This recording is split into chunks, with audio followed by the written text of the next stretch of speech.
حضرت جنید بغدادی رحمۃ اللہ علیہ سے شیطان کا عجیب سوال۔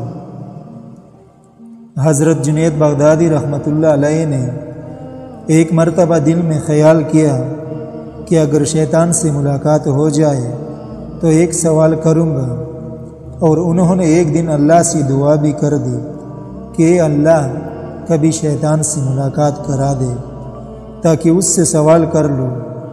ایک دن نماز پڑھ کر مسجد کے باہر نکلے تو ایک بوڑھا آدمی جھک کر سلام کرنے لگا، تو حضرت جنید بغدادی رحمۃ اللہ علیہ نے اس کو دیکھ کر کہا کہ کون ہو تم؟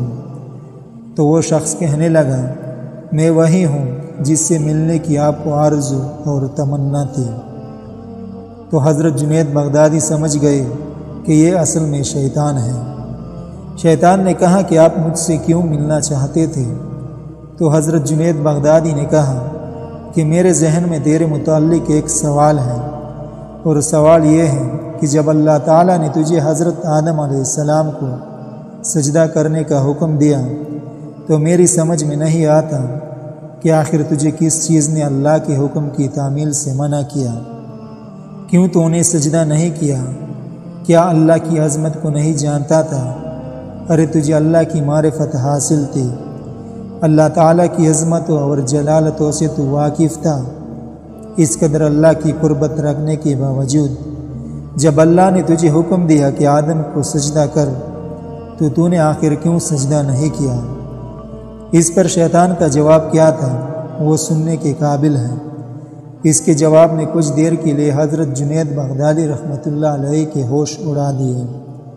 شیطان کا جواب یہ تھا کہ اے جنید، آپ جیسا توحید پرست آدمی اور یہ مشرکانہ سوال، آپ جیسا توحید پرست ایک اللہ کو ماننے والا، ایک اللہ کی پوجا کرنے والا، اور آپ کے ذہن میں یہ سوال آ رہا ہے مشرکانہ سوال کہ میں نے غیر اللہ کو سجدہ کیوں نہیں کیا؟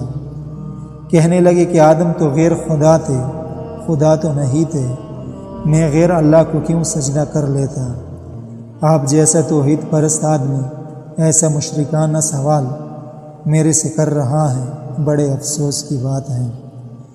حضرت جنید بغدادی رحمۃ اللہ علیہ کہتے ہیں کہ جب اس نے یہ بات مجھ سے کہی تو مجھے لگا کہ ہاں یہ تو ٹھیک کہہ رہا ہے، اور پھر تھوڑی دیر کے لیے مجھے ایسا معلوم ہوا کہ میرا ایمان سلب ہو رہا ہے، اس لیے میں سناٹے میں پڑ گیا، ہوش و حواس باقی نہ رہے۔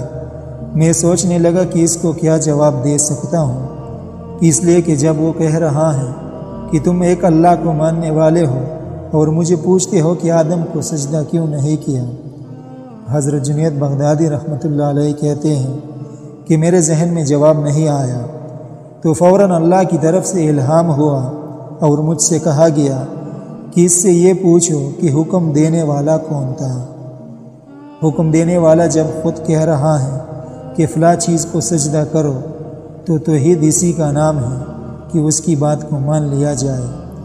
حضرت جنید رحمۃ اللہ علیہ کہتے ہیں کہ اس الہام کے بعد میرا ایمان برقرار ہوا، ورنہ تو مجھے ایسا معلوم ہوا کہ میرے ایمان میں تزلزل پیدا ہو گیا ہے۔ ناظرین کرام، یہ ہے شیطان کی مکاری اور عیاری، نہ ولیوں کو چھوڑا نہ انبیاء کرام کو چھوڑا۔ غور کرو کہ شیطان باتوں اور چیزوں کو کس طرح مزین کرتا ہے اور گمراہ کرنے کی کوشش کرتا ہے۔ اس کا ذرا اندازہ اس واقعے سے آپ کر لیجئے۔ اس لیے کبھی بھی شیطان سے بے فکر نہیں ہونا چاہیے۔ شیطان کی عیاری اور مکاری سے بسا اوقات انسان بے ایمان ہو جاتا ہے، لیکن اسے خبر نہیں رہتی کہ میں بے ایمان ہو گیا ہوں۔ اللہ تعالی ہم سب کو شیطان کی جال سے بچائے، آمین۔